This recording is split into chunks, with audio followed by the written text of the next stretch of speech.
এটা আমার আর বাবুর একসাথে শেষ ছবি, ৭১-এ তোলা। ছবির মতোই দুষ্ট ছিল ও, সবকিছুতেই আমার সাথে জেদাজেদি। ছেলেগুলোকে বেশি মাথা তুলে রাখো, তোমারই তো ভাই। খুব রাগ হতো। এই ছবিটা তোলার কিছুদিনের মধ্যেই মুক্তিযুদ্ধ শুরু হয়। একদিন সন্ধ্যায় বাবা আমাদের নিয়ে বেরিয়ে গেল। পথে দেখলাম আরো অনেকেই যাচ্ছে নিরাপদ আশ্রয়ের খোঁজে।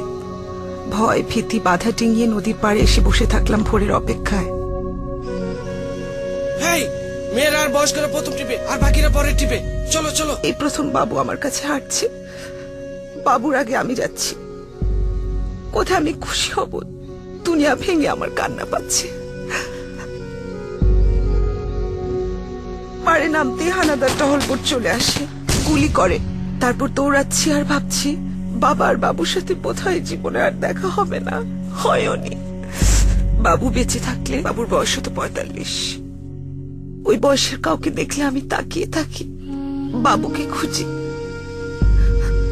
ওর চেহারা কেমন হতো, ওর স্মৃতি কোন দিকে করতো, ওর কি কোফ থাকতো, ওর কি বিয়ে হতো, বাবুর বাবুটা কেমন হতো।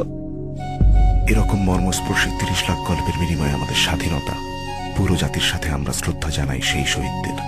তোমাদের ত্যাগ প্রেরণা যোগায় সামনে এগোবার। বাংলা লিংক।